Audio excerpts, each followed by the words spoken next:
This is Linnea, and you're listening to Without Your Head, which I've done in a lot of movies. Have a good day, and stay scared. Welcome to the station of decapitation without your head. I'm Nasty Neil. That would make me terrible, Troy. Mm-hmm. And joining us tonight, we have Justin Seaman, writer and director of The Barn, amongst other things. But Barn's very cool. It's cool to have you here. So I saw that the Barn has a director's cut. What's the difference between the original cut and the director's cut? So there's about 10 minutes changed from the Blu-ray release and the director's cut. Director's cut is essentially what we put out into the film festival, and that's basically what everybody in the film, the cast and crew, we wanted to see when it was finished. But then after we did the festival circuit and we kind of took some people's feedbacks, what people liked, what they didn't like, we decided to trim it down for the Blu-ray release.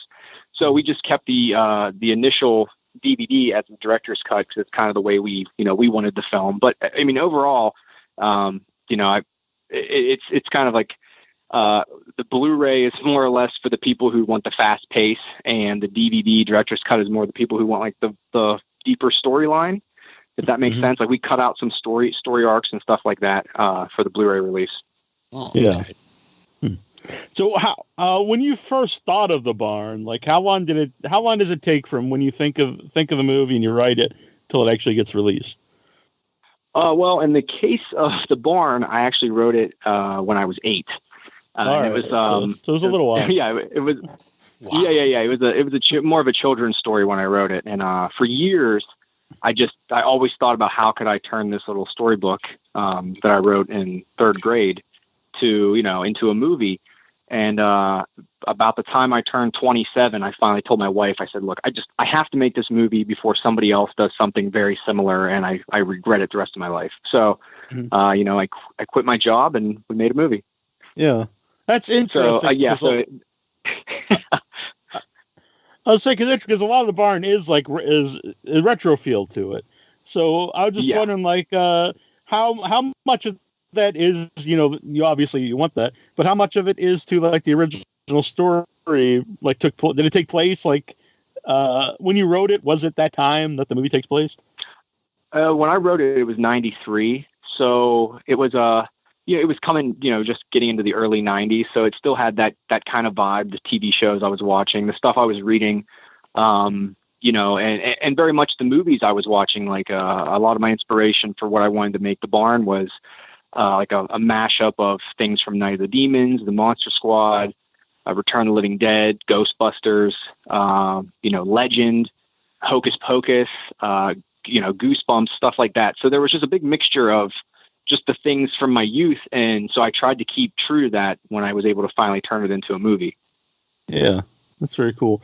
And I would assume then, since the story's been with you since you were 8, that the movie has to have a really special meaning to you to be with you for so long. Oh yeah, definitely. It was one of those things where anybody who knew me growing up knew this story. They knew me as the Barn Kid because it was just something I always talked about, and I always told people I'm going to make it as a movie one day. To actually see it not only come to life, but get out there and have people watch it and appreciate it, it's really awesome. Mm-hmm. What were your parents like? When you were writing, was it? I know it's a children's thing at the time, but I assume there's still like horror elements to it. Well, the way it worked was, my mom was a waitress, so my parents were divorced, and on the weekends I would stay with my dad. He would let me watch horror films, and she had no idea that I was watching those. Telling my dad about it, it was nothing to him. And, the story was a lot tamer as a kid, kid book than it was now, than what it became. With my mom, I would say she started to understand more and more as time went on that I was watching more things than what, she was aware of when we were having discussions. But in the case of The Barn, I wrote a prequel. At the time, I didn't know it was a prequel, but it was like an origin story. Right. I wrote it in fourth or fifth grade, and I turned it in for like a and there was like some like a activity period where you got to make, you got to play paper football or play something, do things for like an hour. And I chose the class where you got to make your own storybook. So I was making the origin story of the barn, and it was about, this barn that bled blood all over the place and the townspeople and all that stuff. So they ended up having a parent-teacher meeting with me and my mom, and they brought her in and they sat us down, and they explained how they couldn't let me do this book in this class, and they wanted to talk to her, and she had, by this time she had realized I was watching this stuff and I was into it, and it was just more funny to her that they were very concerned, right. Probably thinking I was going to turn out to be like a serial killer or something, something weird like that, but it's a cool memory now to think that like, oh, the teachers tried to stop me and they were like, how about you do like a Star Wars story? And I was like, no. Yeah, that's not fun. Yeah. You should bring it back and show the movie to them. Yeah, for real. I need to figure out who the teacher was now. Have your parents seen the movie, The Barn? Yes, yeah. They've been following me making movies for years. So when I told my mom originally I was going to do it, and I told her, everything I was going to do in the movie and, how long it was going to take, I think she thought at some point I'd probably, I'd lose steam and just kind of quit with that and go back and do something else. Cause, she's not too big on horror movies. She'll watch them, but that's not like her cup of tea. But overall, she was really happy with the way it turned out because she, in her mind, she saw it exactly the way I wrote it as a kid. So it stayed very true, to the story itself. Yeah. Yeah. I've been following The Barn for a while, online. And I remember when I had Linnea Quigley on once, and it was right after she signed to do it. And I think it was like a last minute thing. Like how did that happen? Yeah. So I reached out to her back in the beginning, and I couldn't get any of the people. There's different people that handle her stuff, like on the East Coast and West Coast. Well, nobody would return my messages. So the DP actually went to a convention she was at, and he wanted, he talked to her about it. And so she gave him the contact information, and it was the same contact info that I had already had. So I tried one more time, and I just said, I really would like to have her as this part in this movie. And, if there's a sequel, there's a bigger, there's a bigger part to this character. I want to establish it in the first movie. And I could see that the people were reading my emails, but they weren't responding. So we went ahead, we shot it with a crew member that was there, and then we put it into the festivals, and it went through probably about 3 or 4 months of festivals. And then once the notoriety of the film got around, then somebody contacted me like, oh, hey, we saw that you tried to get hold of us. We're sorry, if you're still interested. And at that point, if it would have been anybody else, I would have been like, just forget it, because we already shot it. We're done. But then to have the chance to work with Linnea and actually put her in the movie that I wanted her in, we immediately scrambled and we're like, how can we rebuild this set and get her here and put her in the movie before we go to, release it on DVD. Yeah. So that's exactly what we did. About 4 months before it came out on DVD, we rebuilt the set and flew her in from Florida, and we reshot it. Wow. So how much work was that to get it all, to get her in and everything, to get it all edited? Well, it was the hardest part was she does so many conventions. It was really hard getting a weekend that worked for her and worked for us. And the place that we actually shot the garage scene that she's in was no longer available. So I had to contact the university I went to, and I asked them, I said, can I use your studio space to rebuild this garage set? So that's what we ended up doing. We ended up going up to a Moon Township in Pennsylvania, and one night we rebuilt pretty much the one side of the barn. And then the next day she flew in, we picked her up, brought her straight to set, did hair and makeup, got her down, probably shot for about 4 or 5 hours. And then the next day we sent her back. So it was real short. She wasn't there that long. I mean, it's a very small scene, and actually it's even smaller. In the Blu-ray, we cut down even more talking and stuff. But yeah, I mean, it was definitely very hectic and very hard, because we're going back and trying to look at what things look like in the background in the original footage and trying to match it and match the lights and still utilize footage that was previously shot. She's not in, so we don't have to do even more work. But yeah, it was difficult.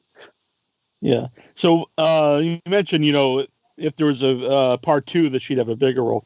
I know it's kind of early yet, because you're got the movie, just kind of the movie just out now. But are there plans for a sequel?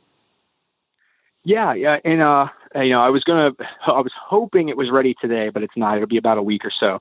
We're actually launching an Indiegogo campaign to get funding for the sequel, because I go to so many festivals and conventions, and I sell the movie, and I get emails all the time with people asking if and when there's going to be a sequel.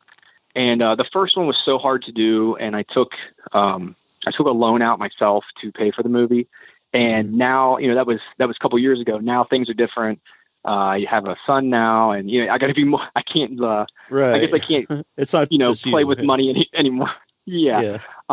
So pretty much we're doing an all or nothing campaign. That if we don't raise it, the movie doesn't happen. And as much as I want to make the movie, I also, making it the first time was all my passion of getting it out of my system. And I would love to make a sequel. This one's more for the fans. As much as I want to do it, I need to know that there is an audience that wants it, and they're willing to help me make it. So that's the goal with the campaign. It'll be on Indiegogo, and anybody who wants to check it out can follow the Barn Facebook page or screamteamreleasing.com. That'll have all the information coming up soon. Mm-hmm. Once you made the Barn, what's that experience like? Getting it out there, getting it to the festivals, so then because it's like a couple years later, then it's on DVD and Blu-ray. It seems like a long time in a way. Yeah. I think there's two sides to making movies. There's the actual production end, and sometimes that can be a complete nightmare. And then there's the business end, which, gets into festivals and figuring out distribution and marketing and all that. And that's a nightmare as well. And in my case, I did the festival circuit hoping to find some sort of a great distribution deal.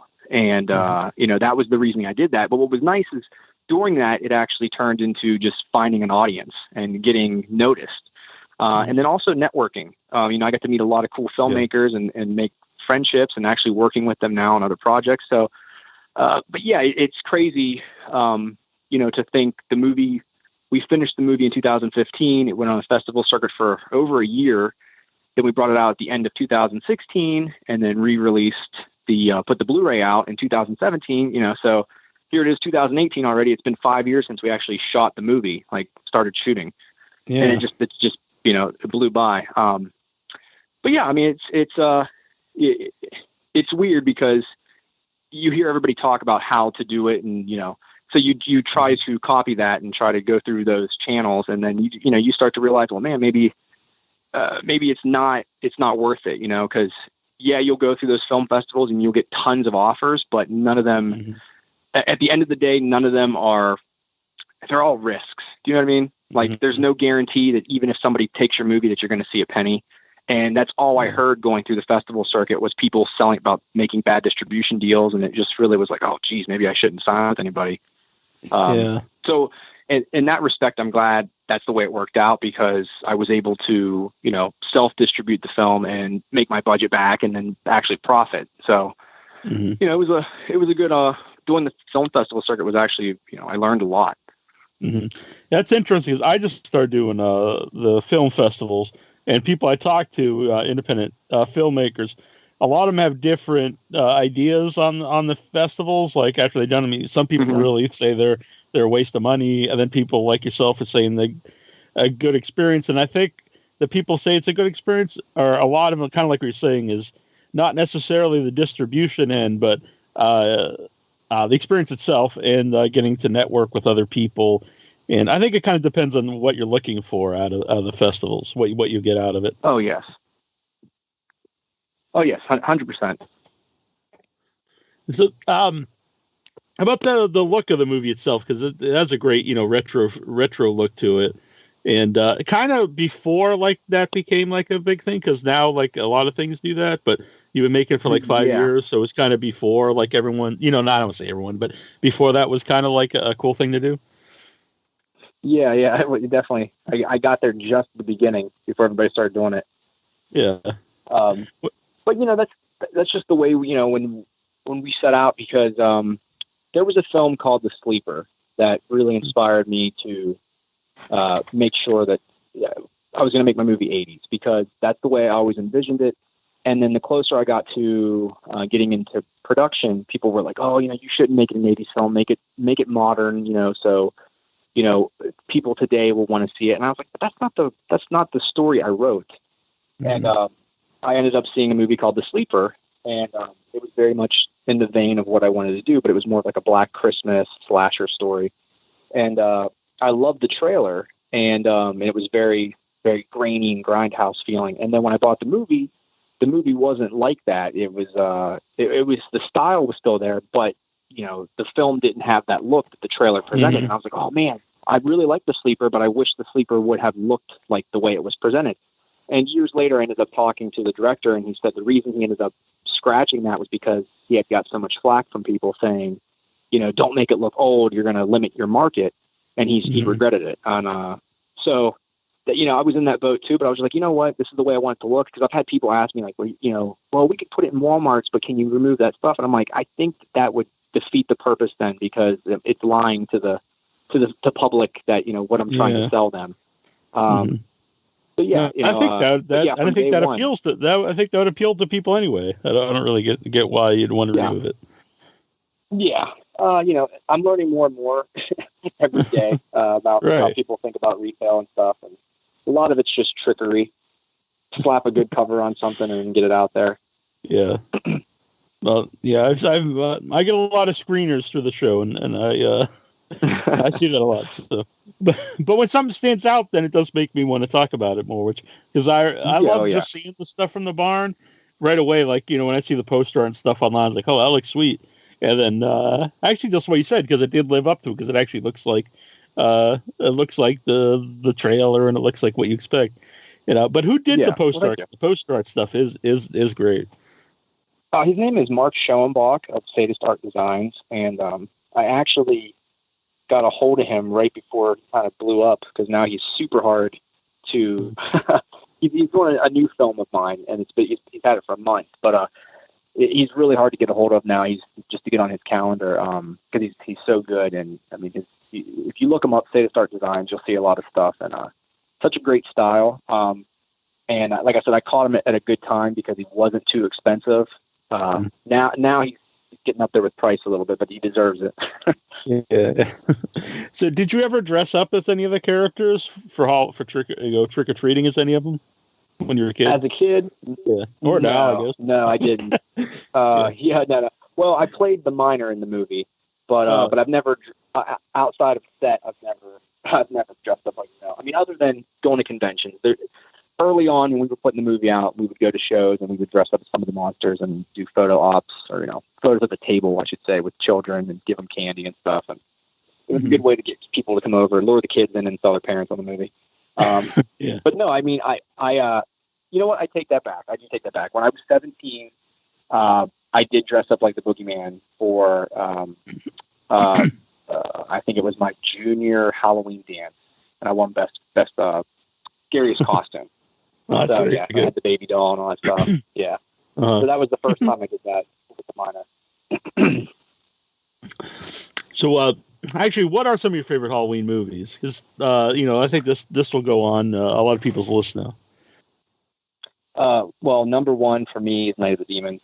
And that's why, to me, it was so awesome and important to get Linnea quickly involved, just because, she was such a huge part of that movie. The Night of the Demons, definitely. Trick or Treat, both of them. Sammy Kerr one, the old rock movie. I'm trying to think here now. You put me on the spot. Those are usually my three go-to Halloween movies. Yeah. Well, it is the 30th anniversary of Night of the Demons this year. Yes. And I pre-ordered the Steelbook Screen Factory. Oh, very cool. So I got that coming. Yeah. I have so many different versions of it, but yeah. I guess because we watch it every year, and I did enjoy it, and I still enjoy it, unless it's on repeat. Hocus Pocus, I do enjoy that. I'm trying to think what else. But pretty much if you give me a Halloween film that actually feels like Halloween, and it's not a bunch of people saying, "Oh, it's Halloween," and we're inside of the house and we have some decorations. Right. Like, it actually looks like trick or treats going on outside. I'll enjoy it. I'll watch anything. Yeah. Especially, like, some of my friends, they go, "You're weird, dude. Like, you don't watch these TV shows." But he's like, but you'll actually go through the month of October and like on your DVR record episodes of different shows because there's Halloween episodes. I'm like, yeah, like I enjoy it. I don't care if I've ever watched the TV show or not. If it's a Halloween episode, I'm gonna check it out.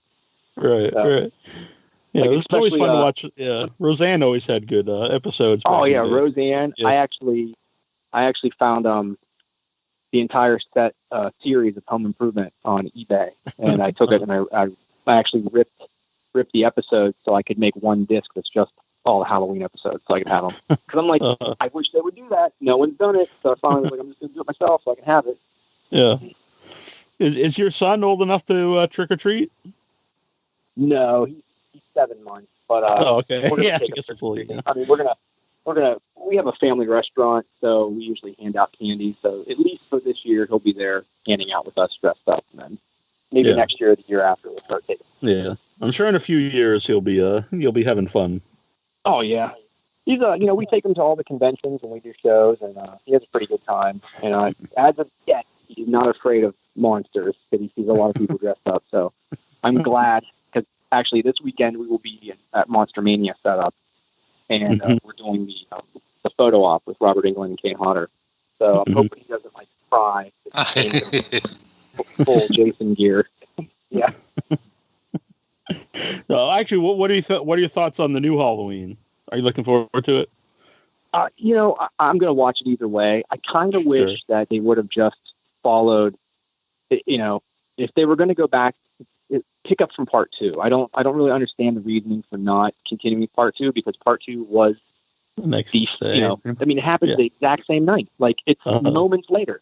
Like, and everybody complains that part 3 didn't have Michael Myers, and I think part 3 is a great film, and I should have put that on my list. As far as a Halloween film, I totally understand what they were going for. But if you wanted to go back and pick up the story, then pick up from number 2. And the only reason I can think they didn't do that is because they shoot him in the eyes and he'd be blind if you were going to stay to the storyline. So I'm curious to see what happens. I see a lot of people complaining that now Laurie Strode is this crazy woman who's waiting, and she's got all like an arsenal of guns, and how come she's not like hiding? And I'm like, well, that was H2O. She changed her identity. She fled. So it's like, guys, they're trying to do something different. Is it needed? I don't know. I'm going to watch it. Yeah. I'm so excited.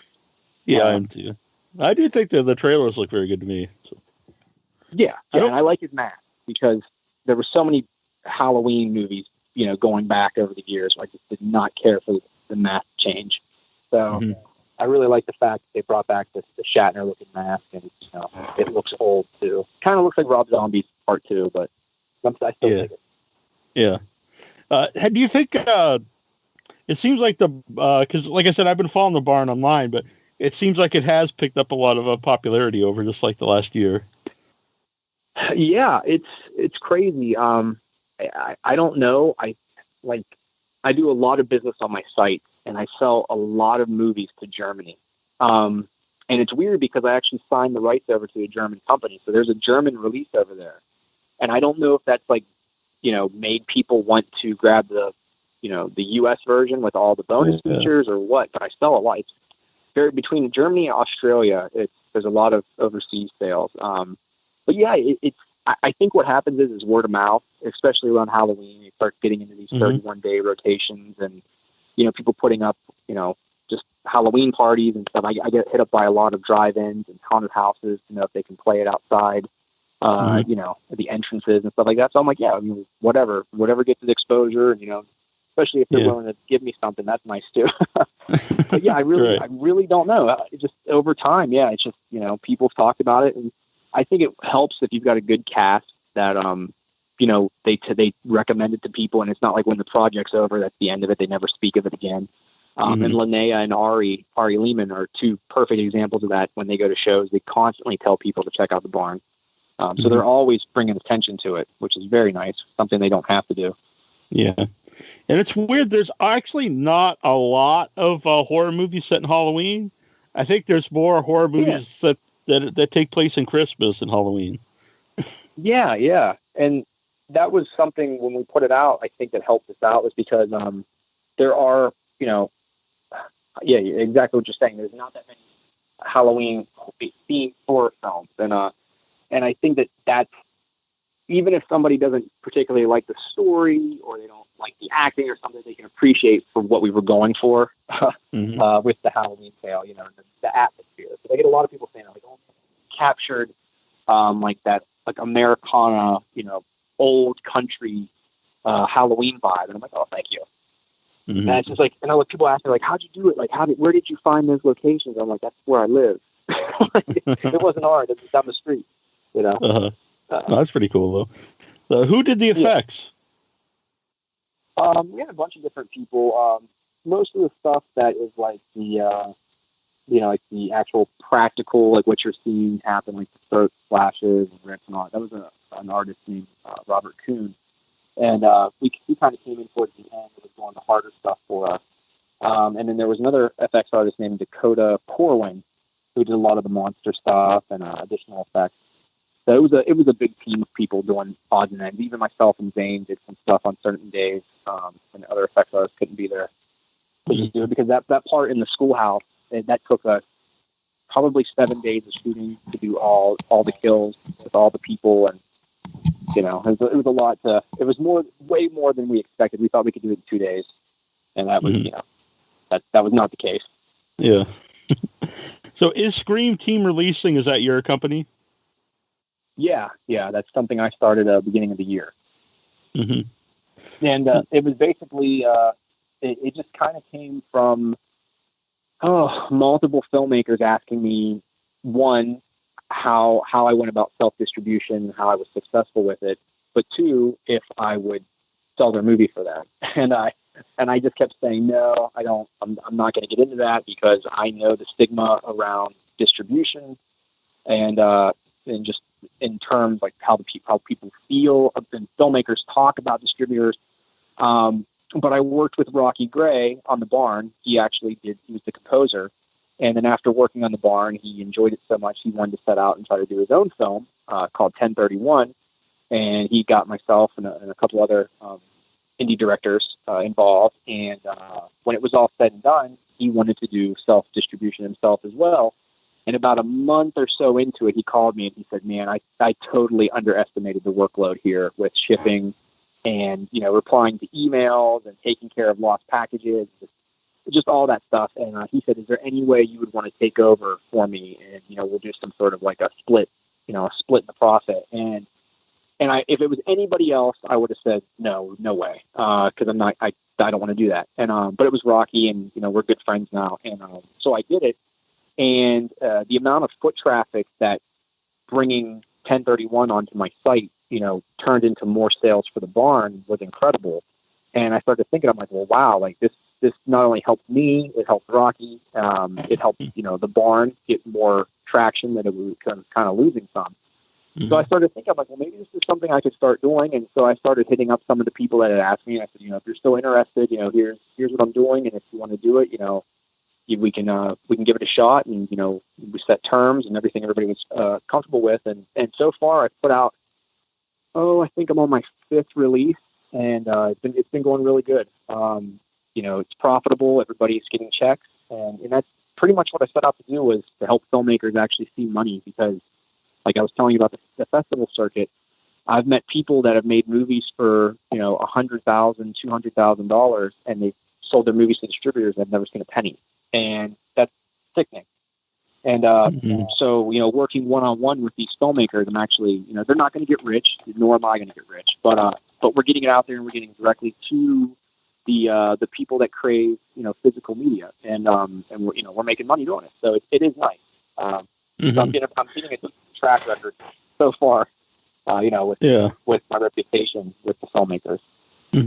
About the physical media, because you hear so often people say, physical media is dead, or, it'll be gone in a few years. But it seems to me that horror movie fans are always, there's always cool new releases, and seems like people collect them. Well, what are your thoughts on the idea that physical media will eventually be gone, or that it's not doing well right now? Well, I totally disagree that it's not doing well. I think people that say that are the people who don't buy it, so they're definitely not the target audience. But probably wouldn't buy anything in the short time that, and I mean, it's very possible that it could end. But look at records and, then VHS tapes, like how to come back around with people buying them. And I sell vinyls and I also sell VHSs, and I sell way more than I would ever expect, because I'm just thinking, who's actually watching or listening to this on these formats? But there are people that want something they can hold, and that's who I'm selling to. And I think that as long as those people stay around, that physical media will continue. I really don't know if it will ever like completely be dead. I can see it fading away, some, and getting harder and harder. But you're right. I think horror films in general are pretty much the target. Those are our target audience for horror people. I can't see, dramas and comedies having, a footprint that needs physical media, that could last as long. Mm-hmm. Just because it seems like horror people will buy the same thing. Like I was just talking about Night of the Demons. They will buy the same thing over and over and over, as long as you package it differently, Mm-hmm. and I think that's good. I mean, it is good. And the nice thing with physical is, you're getting more money for the product, putting it out. And like I said, it exists now. It's not some digital thing somewhere on a cloud, that at any point they can remove it if they feel like it. Yeah, which we've been seeing lately. It's been a lot of, news items about that, stuff being taken off, and then they'll just give you like a voucher for, buy something else. But it's not really the same as like no one just walks in and takes your DVD and says, oh, well, I'll give you something else. Yeah, exactly. And the specials too. I mean, I'm someone who I love listening to commentary tracks or watching, different behind the scenes stuff. And, you can't get that if you just, watch Netflix or download something. No. And that's why I think that, like I was telling you, I think the Germany one is going so well. I'm selling to Germany because what I gave them is just the movie. There was no bonus stuff. So, and I think that's cool, because that means people are, they're seeing it somewhere and they're wanting to see more of it. So, yeah, I totally think physical will be around, for at least a few more years, hopefully. Yeah, we have some listeners in Germany, and there's big conventions there. It seems like horror is like really popular in Germany. Mm-hmm. Yeah, I was surprised by the amount of people, and I guess to me, I don't really know much about over there, but it seems like a lot of them. I never have people from Germany ask if I've got like German subtitles or anything like that. Like they just buy whatever. So I'm like, that's pretty cool, because it would be really hard for me to buy something from Germany and try to sit there and watch it, with the subtitles for every movie I bought. Sure. Yeah. So 1031 is another one that's great poster art. It was the same. Is it the same person or someone different? No, that's actually somebody named Travis Smith that Rocky is friends with. He does different artwork for various bands, and I think one of the he did a cover, or he did some sort of alternate design for Metallica, and I think that's how Rocky found him. But yeah, he's got the Machete Ghost one that you're talking about. Yeah, is the floating ghost. Yeah, that one's really sweet. I like the one with the witch too. That one's very cool. Okay. Honestly, I think all of them are pretty cool. But yeah, no, I know what you mean. Which one now? Yeah, that one's very dark, and I like that one a lot. For people, you can look on IMDb or your Facebook page, I'm sure, and see all the different covers. But yeah, that one's pretty sweet. I didn't even notice it before. It's the dripping machete. Yeah. So 1031, that's an anthology. It seems like anthologies have kind of made a comeback over the last few years. Yeah, it's that was the second one I got involved in. The first one I was a part of was Volumes of Blood 2 Horror Stories, and that's where I met some of the people I actually brought in to work on 1031 with me. But yeah, it's I think what's nice about it is it goes back to networking and the festivals. You get to get together with all these other independent filmmakers from across the country and put your stories together and make a film together. And I see a lot, like you're saying, a lot of people doing that, and I think it's very cool because there's not always going to be, you're not going to get 5 or 6 great stories out of each movie. There's going to be at least one that's not as good or 2 that's not as good. But that's what's cool, because okay, 10 or 15 minutes, and if you're not digging that one, another one's going to pop up, and you'll probably like it. So. And it makes it easier too for everybody to, making features is really tough, and even making shorts is tough. But at least with the shorts, you you know what you're getting into, and you know that there's a certain time limit to fill, and so it lets you get something creatively done without being in the mindset of the feature and years of working. I'm trying to get it finished. Well, when you make those anthologies, does everyone go out and make their own short and then you put them together, or is there like, do you get together and know what each person's making? Well, in the case of 1031, since I was brought in just as a filmmaker, I was just doing my own. He gave us Rocky was in charge of it. I said, this is what my story is, this is what I'd like to do. And, basically he just gave final approval, and then I went and did it. Working on Volumes of Blood Horror Stories, that wasn't the case. I was asked to be, involved. And then I actually, once I read a script I liked, it was, it was already written, they were already cast and all that stuff. So I actually went to Owensboro, Kentucky for a weekend, and then we shot the segment. And they shot the whole movie there. So the producers, PJ Starks and Eric Huskinson, they were in control of everything. So they were the main team, and they had all the same people shooting it, and the same crew and all that stuff. So that's unique, because a lot of places don't do that. They do exactly what you said. Is, I'm here in Pittsburgh. I'm going to film my story here. Rocky's in Arkansas. He's going to shoot his there. I think Brett, who did Bone Jangles, Brett. So where's Brett located? Is it? I want to say somewhere in the Midwest. I'll say Minnesota or something. Something. Yeah, I think Minnesota. Yeah, I can't remember. Yeah, so it's all spread out, and then that's kind of, like I said, that's kind of in that scenario, we don't really ever meet up with each other. We just know what we're doing, and then we put it all together when it's all done. So, essentially it's like a bunch of shorts put together, and then you get a wraparound story with it. As where Volumes of Blood was more of a, it had stories, but the wraparound was, everything was shot by the same people. So that was very much kind of like, for them, in their case, like shooting a feature with multiple directors. Yeah. Yeah, and they're doing a third one now. They're working on it right now, trying to get funding. Are you going to be involved in that, They have asked me. I do not know. I would like to, but they're shooting next year, I believe, and it all depends on if The Barn Part 2 gets funded. Because if it does, then it'll be very hard, because Rocky's asked me to come and do 1031 Part 2 as well. And so it's going to be very tough to try to do, anything else other than Barn in that time frame, especially backing and running a distribution company.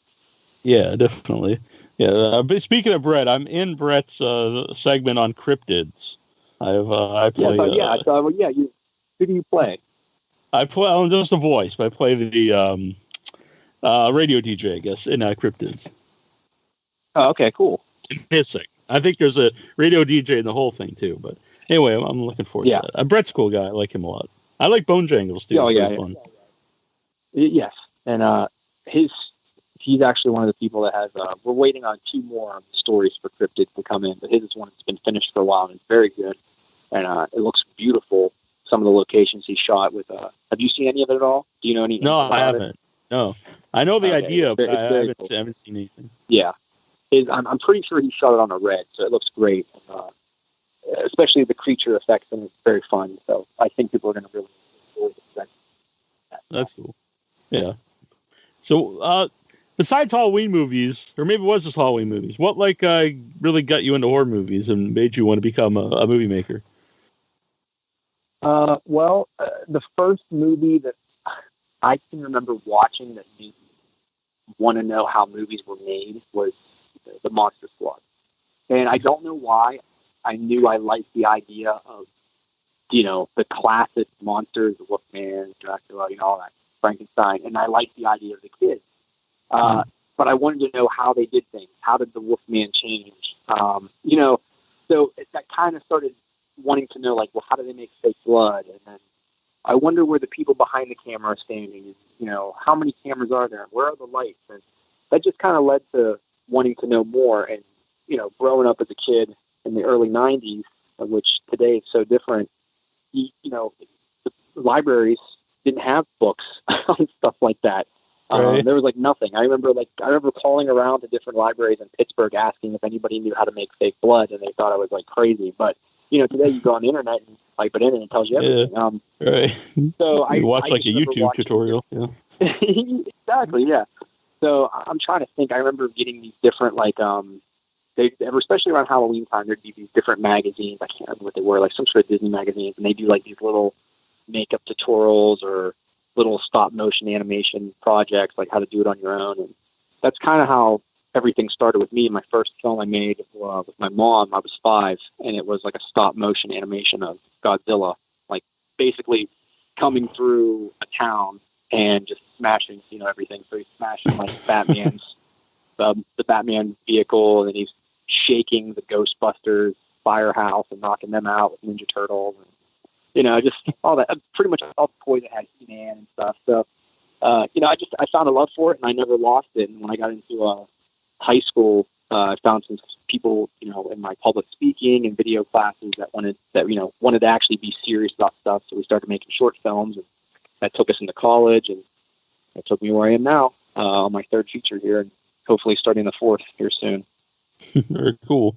And I think about the only book that was out is like there was the Tom Savini book. I had that. Yeah. Yeah. With all the special effects. Yeah. Oh, Troy's he's my older brother, and he bought it for me for like either Christmas or my birthday. Oh, nice. It's pretty awesome. I remember reading it, and like they used like Rice Krispies on the grandfather. Just like little things like that is stuff you remember. Yeah. Well, then like in I think it was Creep Show, the one with the cockroaches. There was a bunch of like peanut shells and stuff that they painted. Yeah. I think it was just cool stuff, learn how those tricks. Which actually, when I was like 16, I started thinking, because I enjoyed the monster stuff so much, that maybe to get my foot in the door, I would do special effects and then at some point go back into making movies. But my mom was very adamant about, no, you need to go to university, you need to get a bachelor's degree. I was like, okay, Mom. So that's what I did. I went and got a bachelor's degree, and now I don't use it at all. I just make movies. So we have it. Thanks, Mom. Thanks for the debt. Yeah. It's a good lesson for all the kids out there. Don't go to college. No. That's what I tell people. I get people all the time. They ask me about film school. I'm like, look, I will save you however many thousands of dollars. Find somebody making a movie, go work on set. You will learn way more on set than you will ever learn in a classroom. I guarantee it. You will definitely learn knowledge. Maybe it comes to script writing or editing and stuff like that. But when you get in the field, go work with the people doing it. You'll learn way more from the guy holding the equipment than the teacher. Mm-hmm. I watched a B-movie documentary number 2 recently, and pretty much everyone in there said the same thing. Like all the, oh really? They said, for to make a movie, people asking me how do you get into movie making, and they all suggested to like go make a movie or go, actually you they just say go make a movie, but being on set does sound like a better idea because then you can learn just being there. Mm-hmm.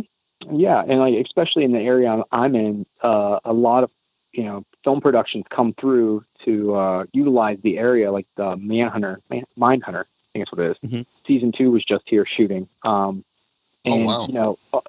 Literally anybody could go. If you go to the production offices in Pittsburgh, you can get on set and you can work and you can be a PA or a runner or anything, but to get your foot in the door and you can start seeing how many working parts there are in the film industry. And then you actually get to see things, like I said, you'll never see in the classroom. Even if you do like field stuff with the classroom, they say go out and shoot something on campus. Like it's never going to amount to what you're going to do on a movie set. They can't prepare you for it. So, my senior year in college, I did my internship with the Emmys out in California, and I went out there, and while working with them, I ended up going and working through them with the Hallmark Channel, and I worked on some Hallmark films, and the experience just being in a Hallmark film set was just incredible because it's like it was strange. It was like partial union but not complete union. I'm not really sure how it worked, but people were willing to let you do things without like, don't touch that, you're not part of the lighting crew, and stuff like that. Uh-huh. So it was really cool because I was assistant on-set dresser, which meant that I stayed on set if things needed moved or cleaned or something like that was going to be seen. So like the lighting people would come in, do their work, the grips and all that. And then when it was time to shoot, everybody would pretty much have to leave other than the camera ops, the boom op, the actors, the director, the assistant director, and then me and the on-set dresser, because we had to be there in case, anything needed moved, like the background set stuff. So that let me, a job title that I didn't think would be that fun ended up keeping me like right in, in the what I wanted to see, which was the camera rolling, and watching the director direct. So, like I said, I never got that from school. And there's no way anybody could have ever showed me or taught me that kind of stuff that I experienced watching it and asking questions to the people that do it, every single day. Mm-hmm. So for Scream Team releasing, are you actively looking for movies, or do you kind of pick and choose? Well, obviously you pick and choose, but you don't. I have to pick and choose. I mean, I get a lot of stuff. It's tough because I know it's hard, making indie films. So I applaud anybody who actually gets their movie finished. But at the same time, it is a business. So I have to look at it as, I'm putting all my money into it to manufacture everything and to market it and all that. So I have to make sure that, one, is it sellable? Because not every movie is sellable. Even if you finish a movie doesn't mean that you're going to sell it. But two, does the target audience that I'm selling to, is this something they're going to pick up? So I have to be aware of that too. Because, I put out a few movies and they all sell. Some sell better than others. So I know, looking at my return customer numbers, like what people want from me, what they're looking from me. So that makes it narrows it down a little bit more. But no, I'm always actively looking. With this being the first year, I've kind of I'm putting out a ton to kind of get my catalog built.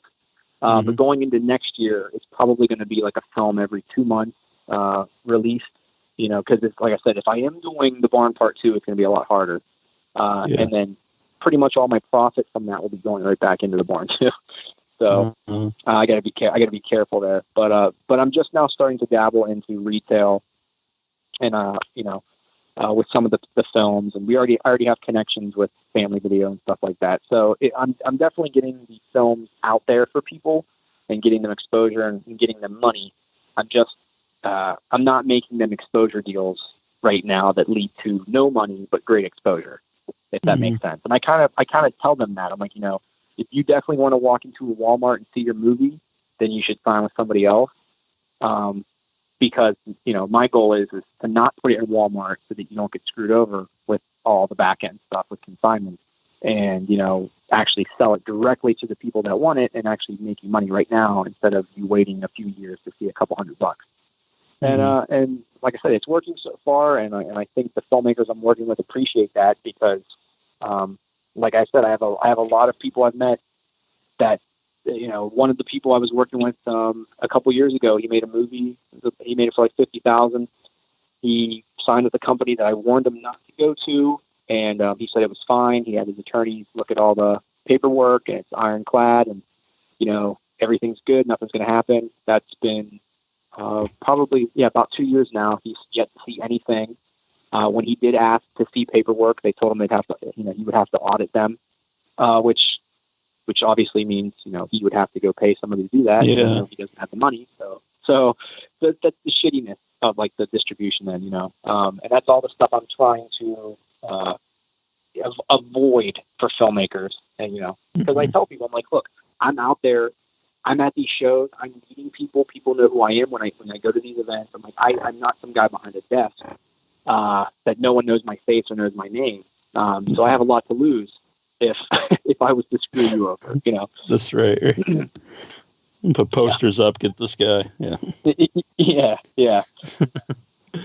But how about merchandise besides like the DVDs? Would you ever want to do like shirts or anything like that? Well, I mean, we do shirts right now for the barn, but it's tough. Like in the beginning, people bought shirts, but they don't sell as well as you would think. Even keeping the prices down, like it cost me around like $9 to $11 to do a full color shirt because I don't buy like a ton at a time. And I sell them for $15. So I'm making, so in some cases $6 or $4 depending on the size. And, they sit there on the shelves forever. And then when I go to certain shows, people want sizes I don't have, and it's just too hard. So I've tried to merchandise just about everything I possibly could for the barn to get attention, and it worked. But like now that that's kind of over with, and people know it exists, and I don't have to push it so hard, I haven't really been reinvesting in the merchandise part of it. But I have been approached by a couple different companies that want to license the movies for T-shirt line. So that's in the works right now. I don't know exactly which films, other than the barn. I know the barn will be coming out, but I don't know what other films are going to be picked up and have a T-shirt run through a company here soon. Yeah. Did you ever make the board game? Yeah, I have it. That's one of those other things. We had a stack of board games for probably 6 months, never sold one. Went to 2 shows, sold out. I reordered another batch, went to another show, and then left them again. So that's one of those ones like you just never know. Sometimes it just depends on what convention you're at, or I guess who spread the word that the board game exists. And we sold a good amount to pay it off, but it was definitely more of a marketing tool than it ever was anything for profit. Yeah. But we had Nathan Thomas Milliner did the artwork for that. He's a filmmaker in Kentucky as well, and he's very well known artist. Did a lot of Scream Factory releases. I'm a big board game fan, so I would have been into it. Yeah, and I do like because I was looking at your Indiegogo page here just a second ago, and there's a very cool picture of you with when you first came up with the barn when you were like 8, and it's and you have the artwork. That's pretty awesome. Thank you. You're very welcome. So where can people have that? You still have the picture? I mean, you still have the actual picture?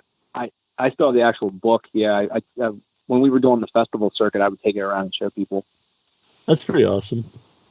Yeah.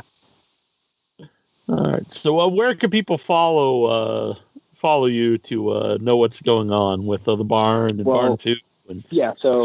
Especially for the barn, you can find that on facebook.com/the barn movie.